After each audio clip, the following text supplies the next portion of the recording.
What's up, fam? It's Dr. O here, and I wanted to express my unequivocal support for the trans community.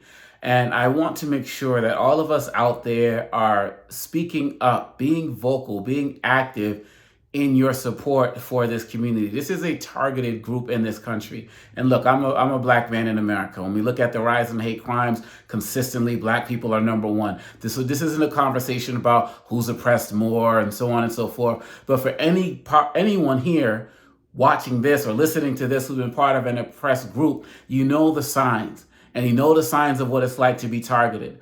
And when you look at the trans community, I don't even know the percentage, extremely small percentage of America's population, people are actively trying to, and I'm very serious in the language that I'm using, destroy and exterminate an actual group of human beings. If you go back to the CPAC conference and you listen to some of the language that were used, you got to ask yourself the question, what if they said some of these things about any other group, black people, Jewish people, Latinos? Would you be quiet? Would you be silent?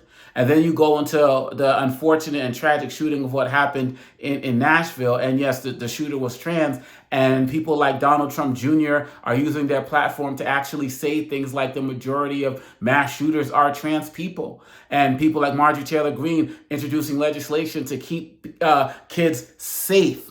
What does that mean? What does that mean to keep kids safe from trans kids? I remember, I believe it was Vladimir Putin or leaders like him saying something to the effect a few years ago, I don't have a problem with gay people as long as they stay away from our kids.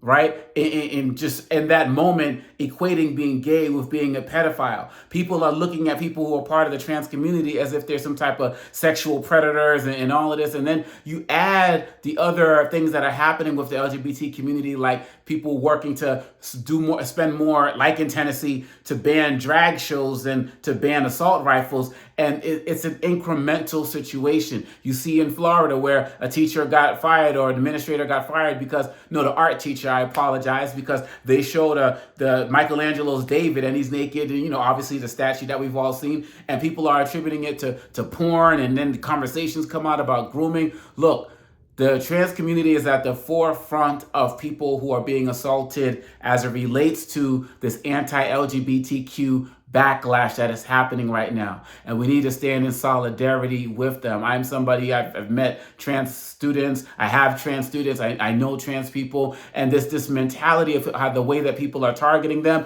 introducing legislation across the country to ban, the care that they need to get medically and the like. We can't do that. We can't sit here and watch this happen. And I know that there are real conversations that need to be had, whether as it relates to trans athletes and in schools and the like. Yes, those conversations can be had, but we need to start as a departure point in that we need to support this community. And too many people who are trans are committing suicide, not because someone's trying to say, oh, some people more likely to commit suicide if they're trans. No. It's more likely to commit suicide if they're trans because of what society is doing to them. The violence, the ignorance, the hate, the banning, the pushing them out of schools. Those are the reasons that can drive people to want to take their lives. And so I'm asking all of you, what are you going to do? What statement are you going to make? Are you going to call your congressperson? If we live in other states, call another senator or congressperson and make sure that they're fighting to protect this community. This is another group of human beings. And yes, it's in human beings' nature to target people. It's what we do. And so those of us who study history, those of us who have lived with different types of persecution or oppression in our lives, we need to know the signs and we need to stop it. Again, we can have conversations about who Wellesley College will admit and all of that other type of stuff. Those are conversations to be had, but they can't be conversations that are based in oppression, that are based in these people don't have the right to be here. These people should be gone. We should do better. We have to do better. And it doesn't matter whether you know somebody who's trans or not. You can be next to somebody right now that you didn't know was a different gender because they choose not to share that, and that's their business, right? So I'm just looking for a call for common humanity. I'm looking for us to be upstanders and not bystanders. And really, at the end of the day, if you really believe in common humanity, you can't be selective about it.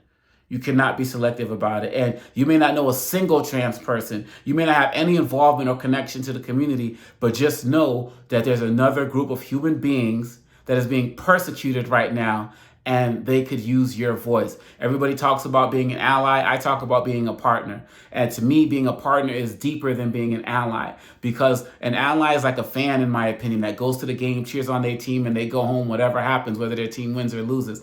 A partner is in the game fighting because they realize that, as Dr. King said, none of us are free until all of us are free.